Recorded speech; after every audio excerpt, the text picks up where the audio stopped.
सब कहाँ कुछ लालाओ गुल में नुमायाँ हो गईं, खाक में क्या सूरतें होंगी कि पिन्हा हो गईं। ये मिर्ज़ा गालिब की एक मशहूर शेर का गज़ल का शेर है। आज हम इस गज़ल के बारे में बातचीत करेंगे। मेरे ख़्याल से ये मिर्ज़ा गालिब की बहुत ही सोफ़िस्टिकेटेड गज़ल है। इसकी tone at times is a little bit sad, but you will see the way he imagines or reimagines things, the way he looks at everyday situations or the mythology in a totally different light. And this is what makes Mirza Ghalib so great. तो आइए इस गज़ल को पहले पढ़ते हैं, उसके बाद हम इसके एक एक शेर का मीनिंग थोड़ा एनालाइज करेंगे। सब कहाँ कुछ लालाओ गुल में नुमायाँ हो गईं, खाक में क्या सूरतें होंगी कि पिन्हा हो गईं।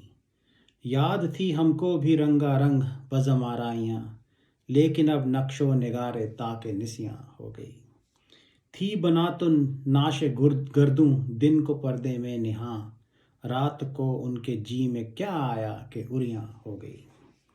कैद में याकूब ने ली गोना यूसुफ की खबर, लेकिन आंखें रोज़ने दीवारे जिंदा हो गई। सब रकीबों से हो नाखुश पर जनाने मिस्र से, है जुलेखा खुश के महवे माह एक कना हो गई। जुए खूं आँखों से बहने दो कि है शाम फिराक, मैं ये समझूंगा कि शमे दो फरोज़ा हो गई।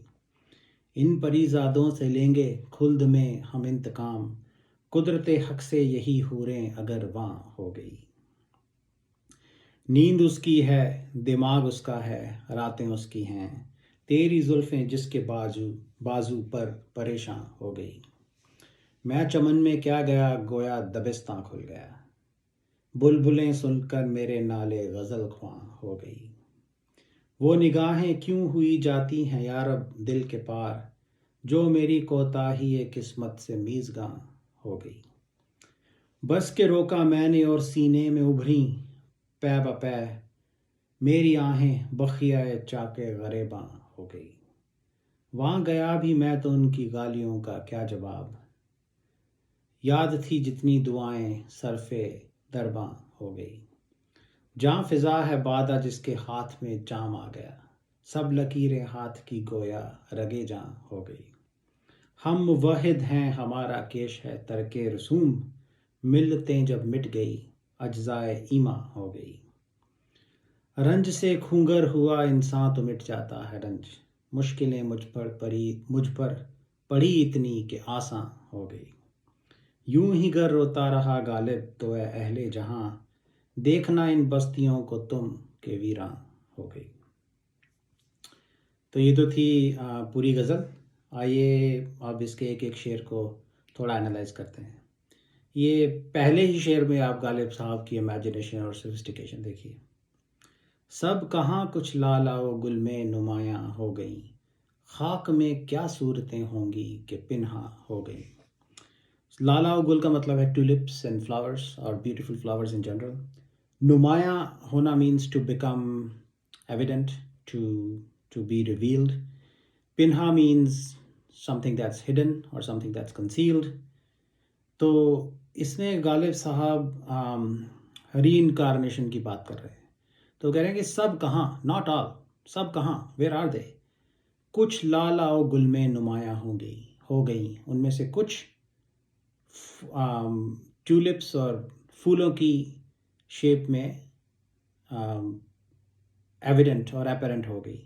खाक में क्या सूरतें होंगी कि पिन्हा हो गई, पर इस खाक में कैसी कैसी सूरतें होंगी, और भी कैसी कैसी सूरतें होंगी जो कि छुपी रह गई। So what he is trying to say is कि ह्यूमन बींग्स जब मर जाते हैं, उनको क्रीमेट किया जाता है या उनको दफनाया जाता है, तो वो वापस खाक में मिल जाते हैं। तो इमेजिन कर रहे हैं कि कैसे कैसे खूबसूरत लोग और कैसे कैसे कैपेबल लोग होंगे इस ह्यूमन हिस्ट्री में, जो कि आज खाक में मिले हुए हैं। ठीक है, जो गुज़र गए, जो इस ज़माने से चले गए, उन्होंने इस ज़माने पे बहुत इम्पैक्ट डाला होगा। कैसी खूबसूरत ज़िंदगी जी होगी, लोगों से मोहब्बत की होगी, एक भरपूर ज़िंदगी जी होगी। लेकिन आज वो खूबसूरत लोग जो हैं इस खाक में मिले हुए हैं। और वो कहते हैं कि उनमें से कुछ खूबसूरत लोग जो हैं they reincarnated themselves, or they took a rebirth in the form of beautiful flowers. तो कुछ तो फ्लावर्स खूबसूरत फूलों की शेप में दोबारा इस दुनिया में आ गए, लेकिन कितने सारे और होंगे जो खाक में मिले रह गए और हमको उनके बारे में कुछ मालूम नहीं, right? So he is just wondering how many beautiful people are buried in this dust, in this earth, and he's just wondering what became of them, right? And if you project that into future, you can also say कि मिर्ज़ा गालिब और भी बहुत सारे इतने बड़े बड़े कामिल लोग जो हैं वो भी खाक में मिल जाएंगे, हम लोग भी खाक में मिल जाएंगे, और आने वाली फ्यूचर जनरेशन्स को हमारे बारे में पता भी नहीं होगा कि ये कौन लोग थे जो खाक में मिले हुए हैं. सो खाक में क्या सूरतें होंगी जो पिन्हा हो गई. So Lord knows what kind of beautiful people have mingled and turned into dust.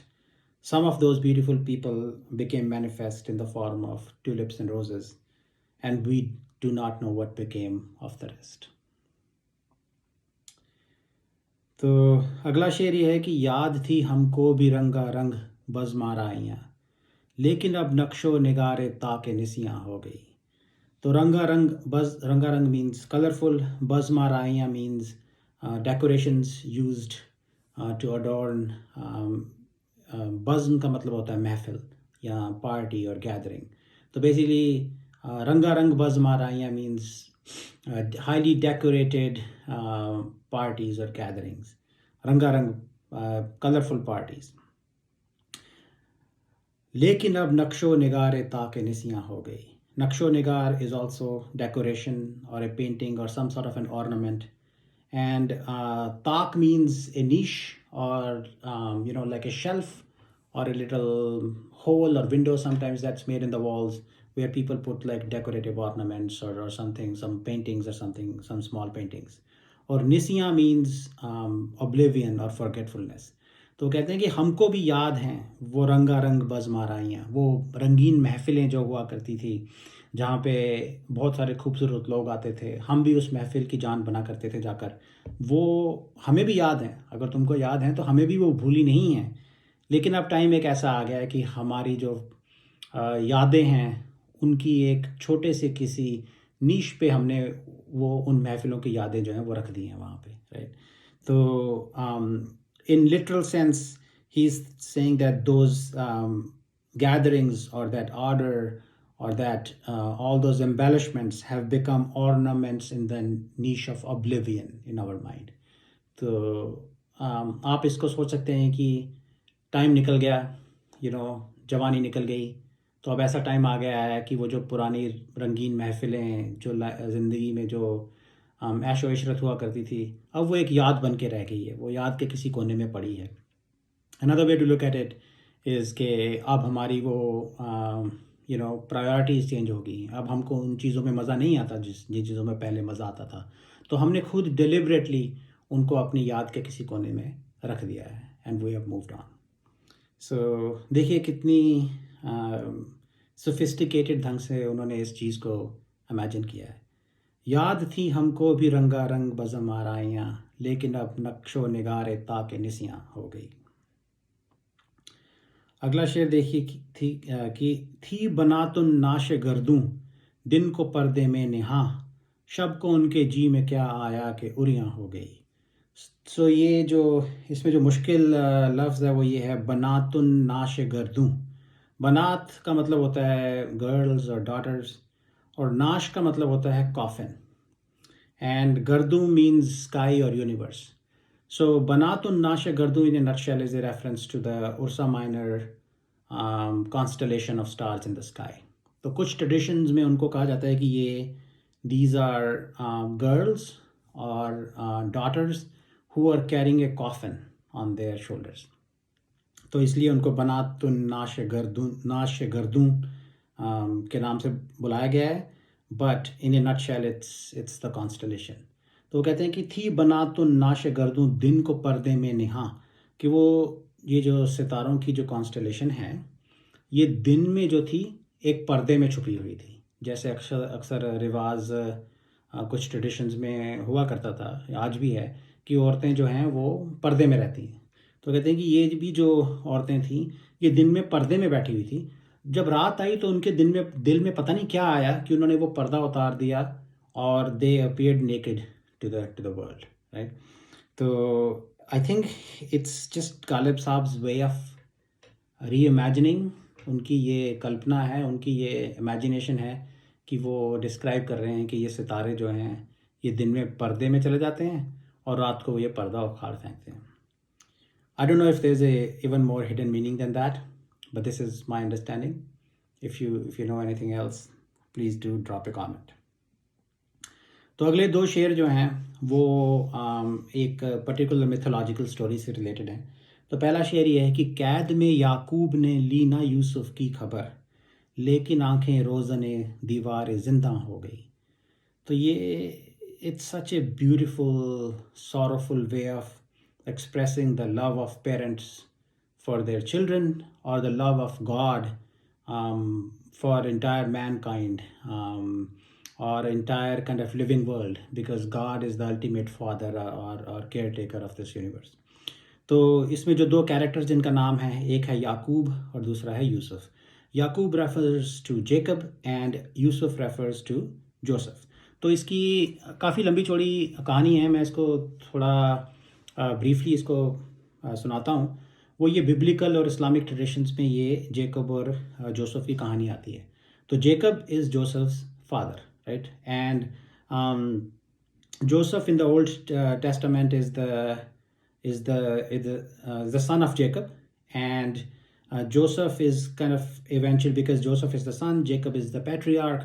Joseph is related to the all the tribes in the region of Middle East, or specifically the region of Israel. तो उनकी बहुत बड़ी अहमियत है। तो पर उसमें ये है कि Yusuf or Joseph started his life as a menial labor or some kind of a slave, but he was apparently very good looking. He was a beautiful person.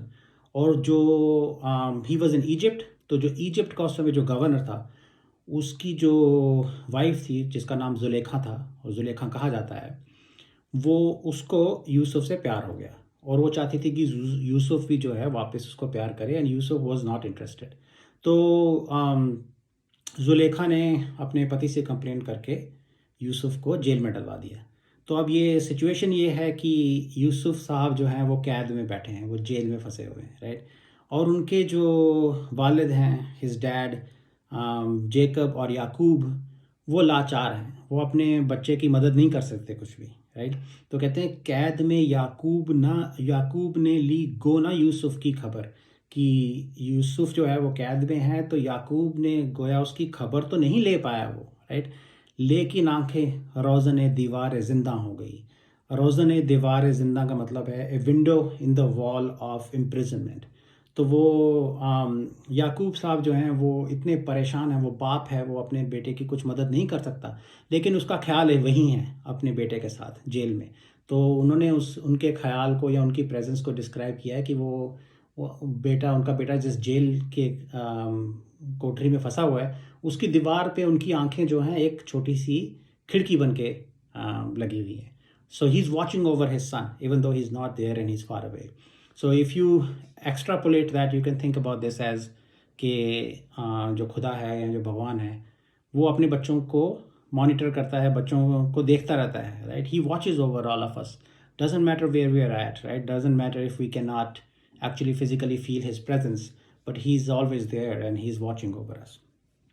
So that's what the situation. You can also think about it as कि माँ बाप जो हैं उनकी बच्चों की तरफ हमेशा ध्यान उनका बच्चों की तरफ रहता है, बच्चे चाहे जहाँ भी हों।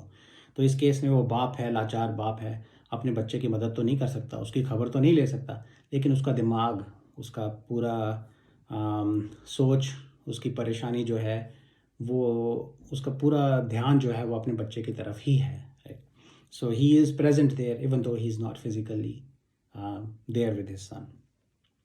तो इसी स्टोरी से रिलेटेड अगला शेर भी है। तो इस स्टोरी के एक दो और एस्पेक्ट्स हैं, वो ये हैं कि जब जुलेखा को यूसुफ को माह कना भी कहा जाता है, moon of moon of Canaan, moon of Canaan, Canaan is that reason.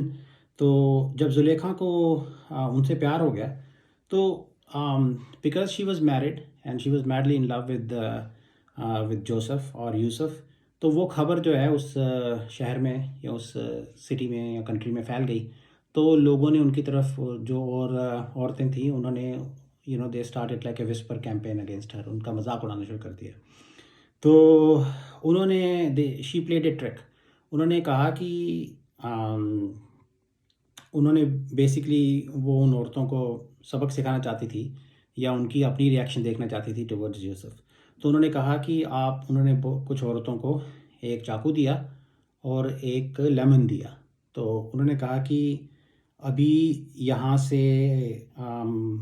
हज़रत यूसुफ आएंगे, तो तुम ऐसा करना कि तुम इस चाकू से you try to peel the lemon, right? So you need to be a little bit attentive to peel a lemon, right?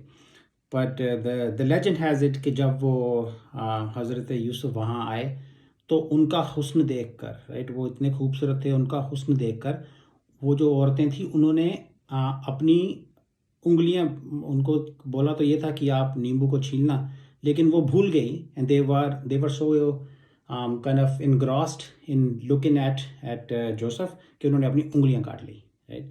सो ये भी, this is also part of the story. तो अगला शेर ही उससे रिलेटेड है। वो कहते हैं कि सब रकीबों से हो नाखुश, पर जनाने मिस्र से है जुलेखा खुश, कि महवे माह एक कन्हा हो गई। तो जनाने मिस्र मीन्स लेडीज ऑफ इजिप्ट, महवे माह एक कन्हा means transfixed on the moon of city of Canaan, in this case reference to Joseph। तो वो कहते हैं कि generally people are unhappy with their rivals।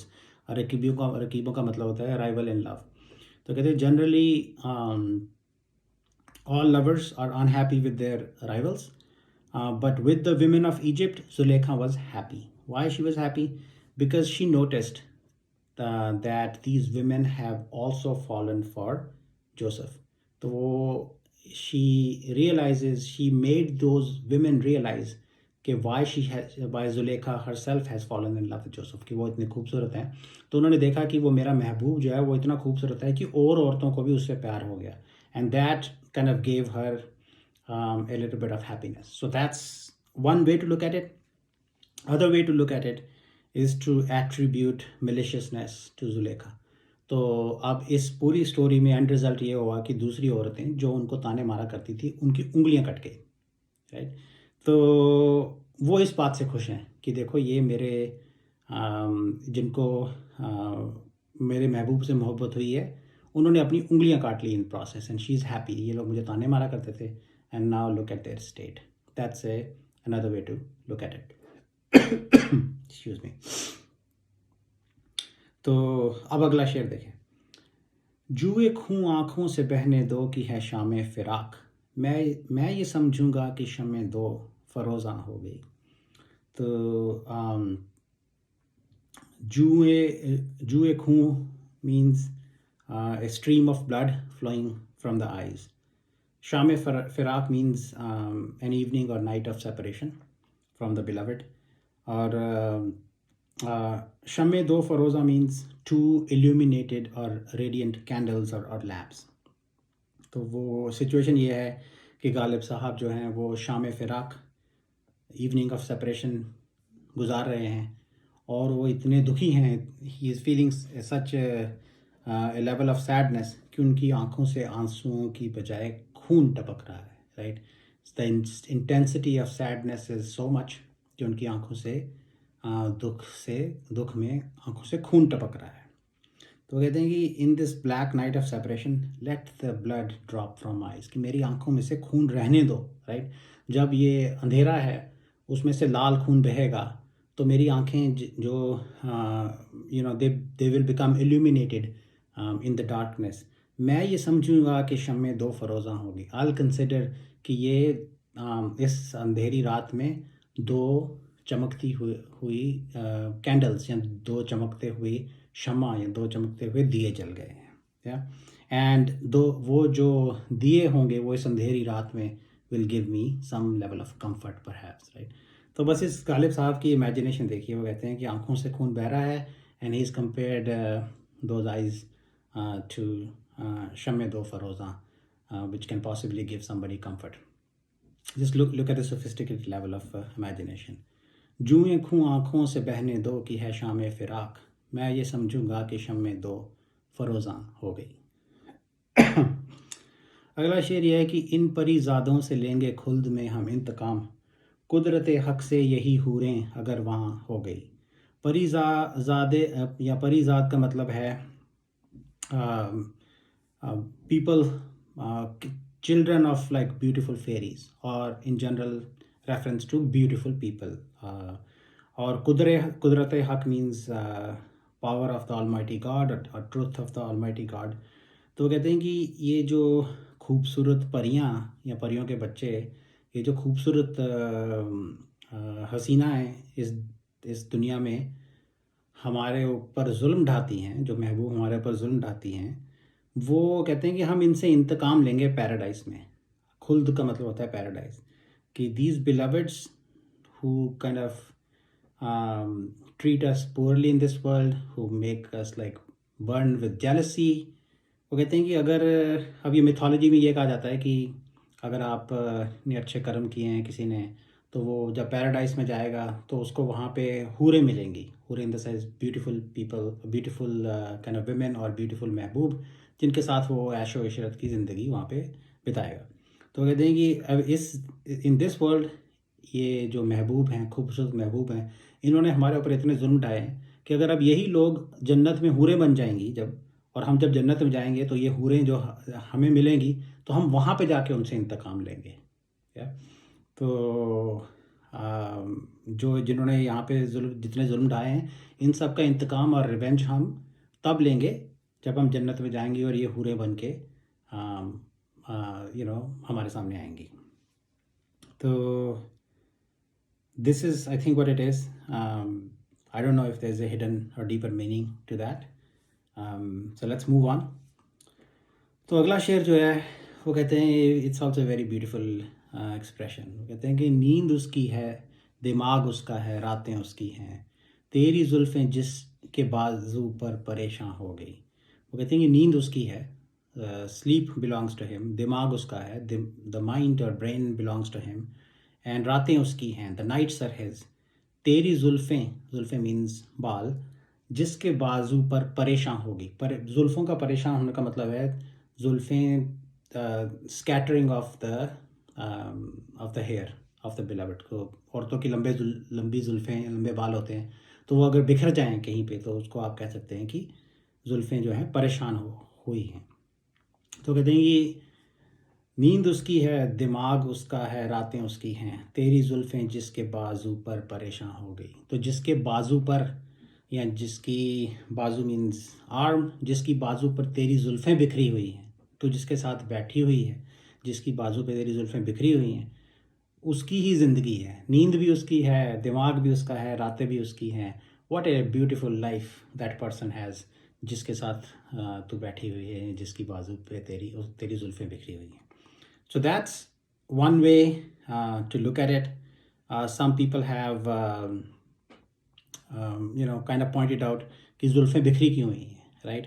So that may point out to the fervor of love making, that they have kind of indulged in before. उसकी वजह से जुल्फ़ें बिखरी हुई हैं. So other perspective that I read on Francis Pritchard's website is के there may be a totally opposite meaning to it, and which may be के in this case the lover, or in this case Mirza Ghalib Sahab, or the lover who is the subject of this शेर, वो अपने महबूब के साथ नहीं है। तो महबूब की जुल्फ़ें जो हैं वो किसी और के बाजू पे बिखरी हुई हैं। या तो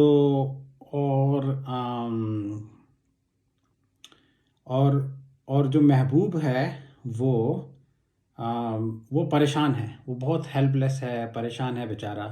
क्यों परेशान है क्योंकि महबूब की जुल्फ़ें जो हैं वो किसी और के बाजू पे बिखरी हुई हैं, और वो कह रहे हैं कि मेरी रातें, मेरा दिमाग और मेरी नींदें जो हैं वो भी उसी के साथ वहाँ चली गई हैं। या महबूब की ही हैं, मतलब मेरे जो महबूब है उसकी हैं, उसकी हो गई हैं, वो मेरी नहीं रही वो, right. So that's another way of looking at it. One way is कि I have a happy life because the महबूब इज़ विद मी, और the other way to look at is कि मेरे जो हैप्पीनेस, जो मेरी खुशी जो है वो महबूब अपने साथ ले गया जब वो किसी रकीब या किसी राइवल के पास चला गया। सो ये था। अगला शेर यह है कि मैं चमन में क्या गया, गोया दबिस्तां खुल गया, बुलबुलें सुनकर मेरे नाले गज़ल ख्वां हो गई। सो दबिस्तां जो है, it's a school. I think it's a short form of Adabistan. Adab means, Adab is, um, the way of life, the sophisticated way of life, like the code of conduct. I was looking for the right word for it. So adab, like the way you should behave in a society. और दबिस्तां is like a school जहाँ पे आप अदब सीखने जाते हैं और चीज़ें भी सीखने जाते हैं। तो कहते हैं कि चमन मीन्स ए गार्डन, गज़ल ख्वां मीन्स गज़ल बोलने वाले या गज़ल कहने वाले, और नाले मीन्स किसी की क्राइज और वेल्स, रोने का एक्ट, लाइक, या किसी की कोई बहुत ही दुख भरी दास्तां या कोई ऐसे चीख चीख के रो रहा है तो उसको भी नाला बोलते हैं। तो वो कहते हैं कि मैं चमन में क्या गया, गोया दबिस्तां खुल गया, कि मैं गार्डन में क्या गया, बगीचे में, चमन में क्या गया, वहाँ पे तो स्कूल खुल गया, दबिस्तां खुल गया। बुलबुलें is the word Bulbul, you have heard about it, Nightingale भी कहते हैं उनको। बुलबुलें सुनकर मेरे नाले गज़ल ख्वां हो गई, कि वहाँ जाके मैंने ऐसी दुख भरी गज़लें या शेर सुनाए, या ऐसे वहाँ पे मेरे नाले सुनकर जो वहाँ पे जो बर्ड्स थे, जो बुलबुलें भी थी, वो भी गज़लें कहना शुरू कर दिया, उन्होंने भी गज़लें कहना शुरू कर दी। वो इतनी इंस्पायर होगी मेरे नाले, मेरी बातें सुनकर या मेरी गज़लें सुनकर, कि उन्होंने खुद भी गज़लें कहना शुरू कर दी, वो खुद भी गज़ल ख्वां हो गई। तो that's the most of the literal meaning. आप ऐसा भी सोच सकते हैं कि if you compare A school और ए दबिस्तां टू ए महफ़िल, तो वो गालिब साहब वहाँ गए हैं किसी महफ़िल में, शायरी की महफ़िल में, और वहाँ पे किसी और को शायरी करनी नहीं आती है, सब गालिब साहब ही सबसे बड़े शायर हैं वहाँ पे। तो वहाँ पे उन्होंने जाके ऐसे ऐसे शेर सुनाए कि बाकी लोगों को भी ये सलाहियत आ गई कि वो भी अच्छे शेर लिखें, राइट। तो इसमें गालिब साहब अक्सर ये सेल्फ एग्रेंडाइजेशन की का टॉपिक छेड़ते हैं, तो ये भी एक उसका मतलब हो सकता है कि मैं एक ऐसी जगह पे गया जहाँ पे उस महफ़िल में फिर मैंने ही सिखाया दूसरे लोगों को शेर कहना, उससे पहले किसी को आता नहीं था वहाँ पे। अच्छा जी, अगला शेर है, वो निगाहें क्यों हुई जाती हैं यार अब दिल के पार, जो मेरी कोताही किस्मत से मीज़गां हो गई। तो ये इसमें कुछ उन्होंने एक ऐसी चीज़ इमेजिन की है या ऐसी पिक्चर पेश की है जो मुझे पर्सनली पूरी तरह से समझ में नहीं आई, बट लिटरल मीनिंग मैं बता देता हूँ, and then as always if you know any better please do let me know. वो कहते हैं कि वो निगाहें क्यों हुई जाती हैं यार अब दिल के पार, why do those glances oh God keep piercing my heart or keep going through my heart. What kind of glances? Those glances which because of my misfortune have become eyelashes. Yeah. अब निगाहें जो हैं वो मीज़गां का मतलब होता है eyelashes, and कोताही ये किस्मत means misfortune or shortfall of luck. वो निगाहें क्यों हुई जाती हैं यार अब दिल के पार, जो मेरी कोताही ये किस्मत से मीज़गां हो गई। तो जो मैंने पढ़े हैं वो मीनिंग जिसके, तो मीज़गां होने का मतलब ये है कि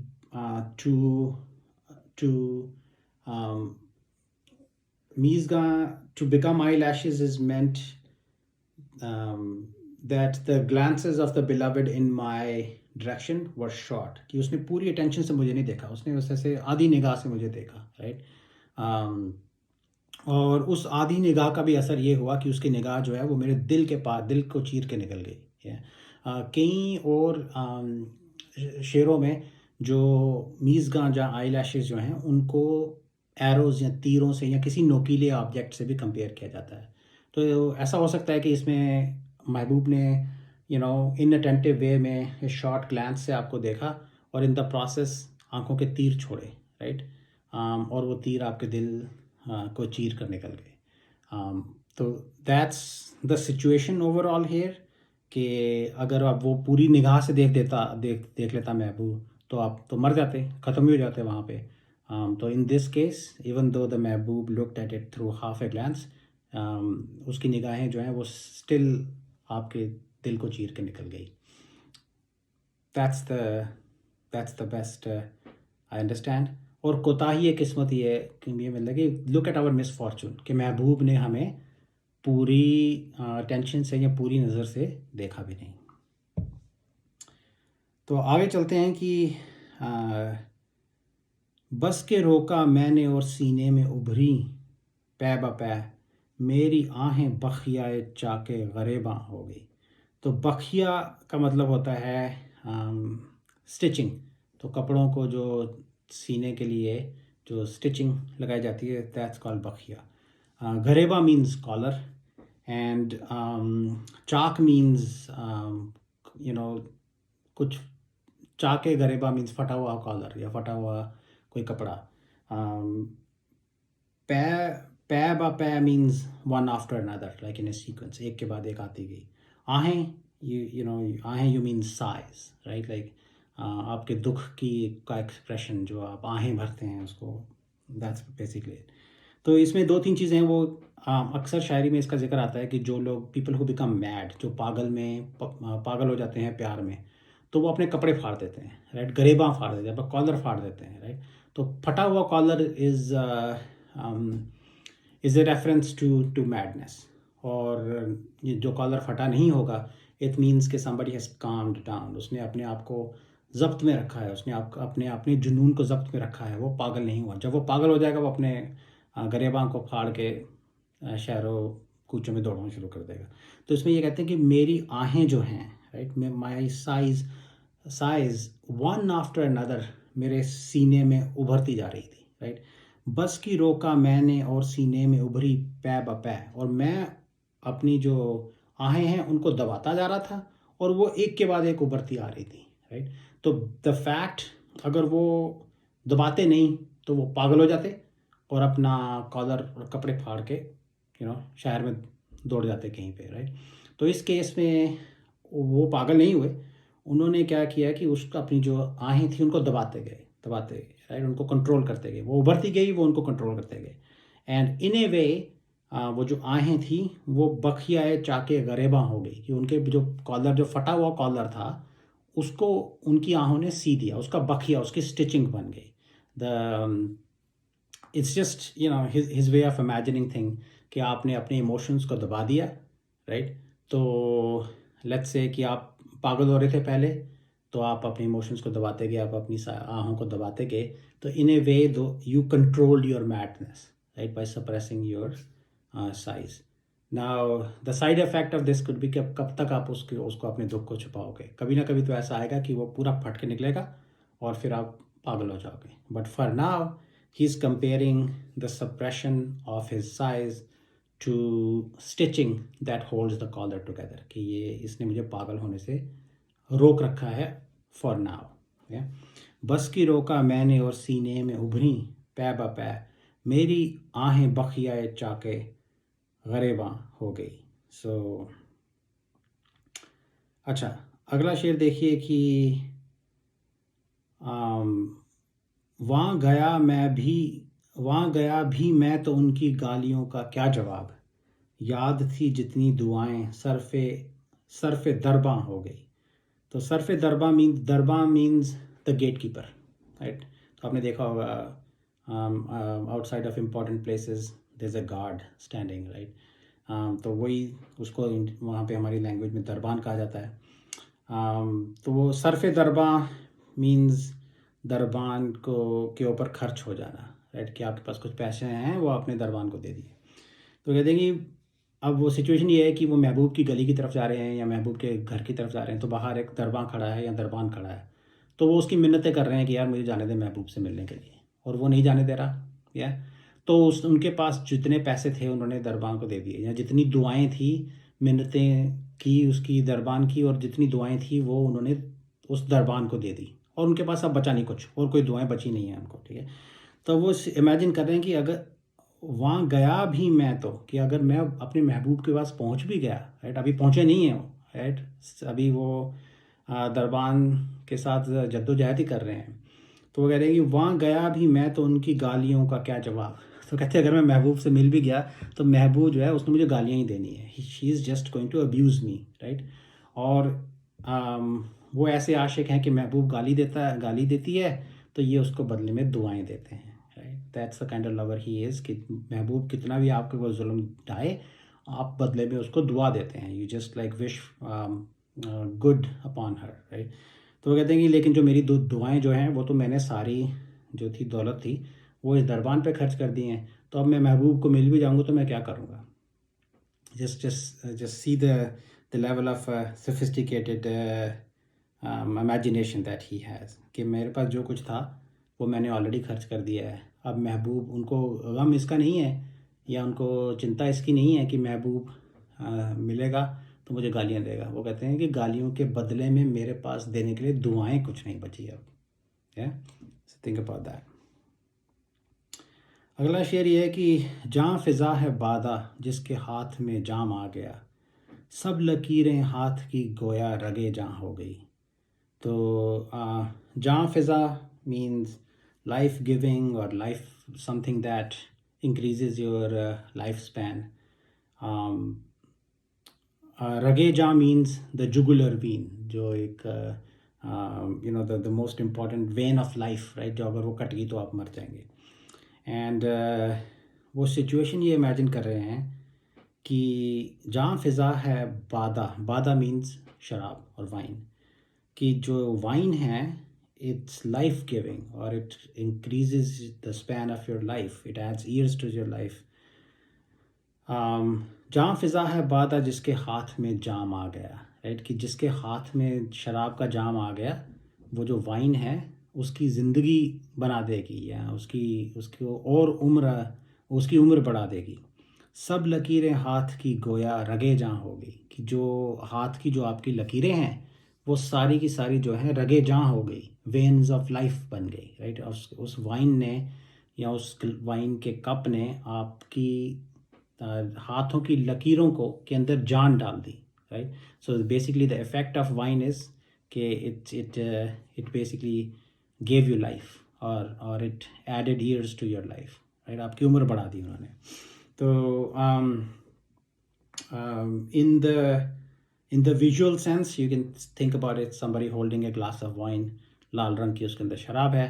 तो अगर राइट एंगल, मतलब किसी अच्छे लाइट में किसी एंगल से आप देखेंगे तो उसके हाथों की जो लकीरें हैं वो भी आपको लाल रंग की नज़र आएंगी। लाल रंग is associated with blood obviously, तो ऐसा इफ़ेक्ट नज़र आएगा कि उसकी हाथ की जो लकीरें हैं वो वेन्स बन गई हैं, आपकी नाड़ियाँ बन गई हैं और उनमें खून दौड़ रहा है।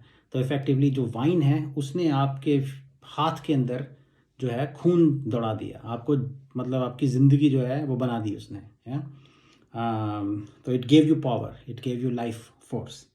सो किसी ने इसको इस तरह से भी इंटरप्रेट किया है कि जो रगे जहाँ जिसको कहा जाता है द जुगुलर वेन, वो कुछ रिलीजियस ट्रेडिशंस में आता है कि भगवान ये कहते हैं कि I am closer to you than even your jugular when.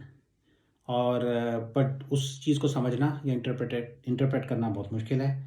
तो वो कहते हैं कि वाइन जो है वो आपको या नशा जो है वो आपको ऐसी स्टेट में पहुंचा सकता है, in a heightened state of awareness where you will have the divine inspiration, right? Where you will be able to feel the presence of God. That's another way to look at it. But in a more kind of easier sense, वो कहते हैं कि जो शराब जो है वो आपकी ज़िंदगी बढ़ा देगी। और उसका जो उन्होंने मेटाफर यूज़ किया है वो ये किया है कि आपने शराब का गिलास पकड़ा है और उसकी लाली से आपके हाथों की लकीरों में भी खून बहना शुरू हो गया है, या खून चलना शुरू हो गया, नॉट ड्रिपिंग, खून बहना नहीं, खून चलना शुरू हो गया। जहाँ फ़िज़ा है बादा जिसके हाथ में जाम आ गया, सब लकीरें हाथ की गोया रगे जा हो गई। तो अगला शेर देखिए कि हम मुवहिद हैं, हमारा केश है तरके रसूम, मिलतें जब मिट गई अज्जाए ईमा हो गई। तो इसमें दो तीन मुश्किल वर्ड हैं। मुवहिद means believer in one God और believer in the oneness of God. इस केस में you can think about a person who follows the Islamic faith. केश means way of life or another way for faith. तरके रसूम means तर्क करना किसी चीज़ से means you cut it off or you abandon it or you separate yourself from it. तरके रसूम means you abandon the जो रस्में, रसूम मीन्स रस्में और कस्टम्स, जो आपके प्रिस्क्राइब्ड कस्टम्स हैं रिलीजन के, उनको छोड़ देना आपने, राइट। मिलतें is different communities or nations or basically different communities. And ajza means elements, ajza ima means elements of faith.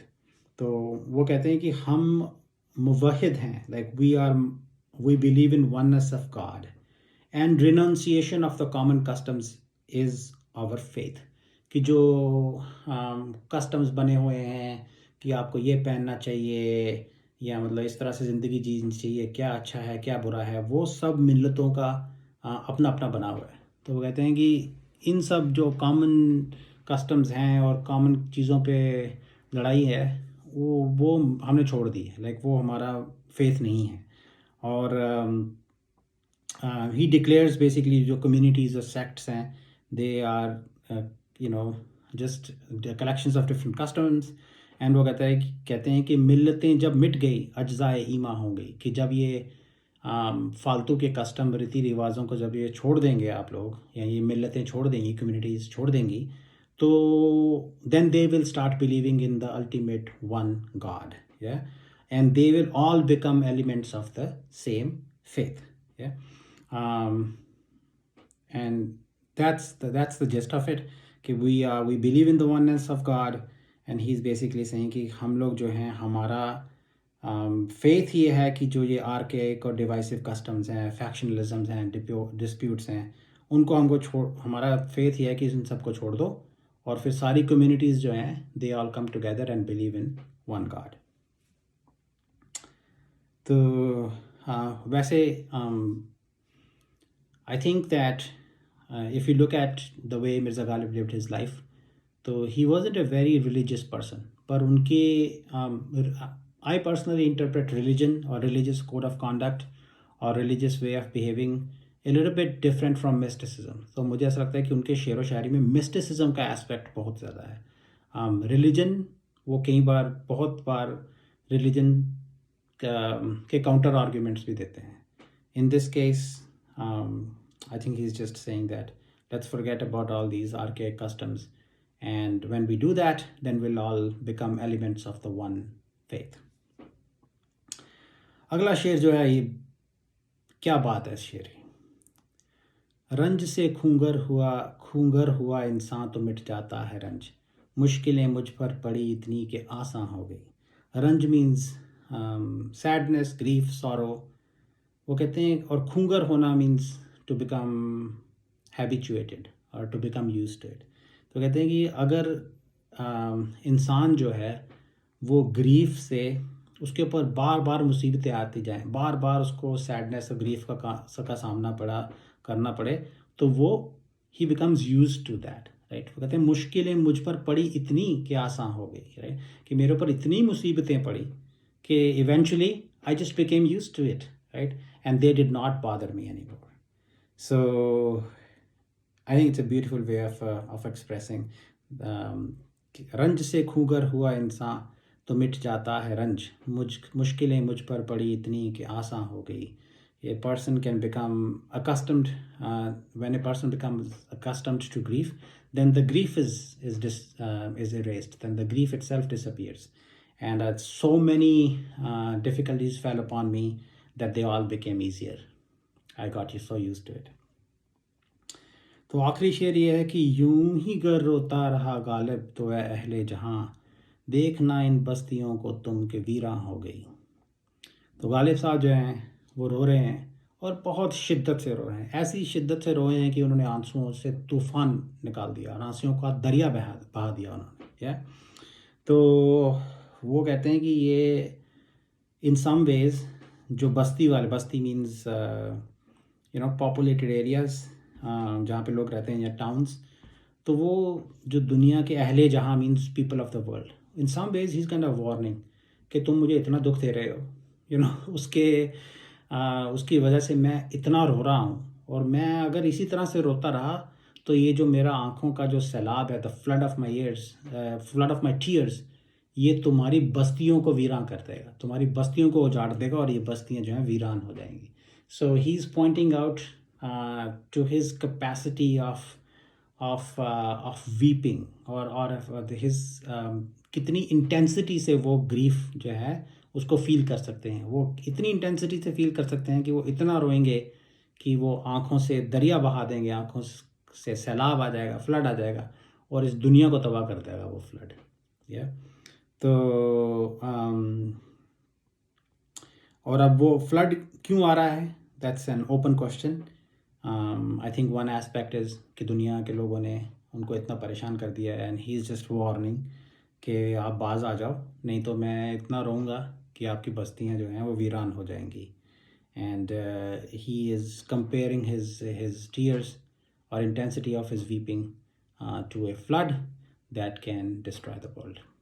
ये और शायरों ने भी अपनी सांसों को तूफ़ानों से कंपेयर किया है, या अपने रोने को सैलाबों से और दरियाओं से कंपेयर किया है।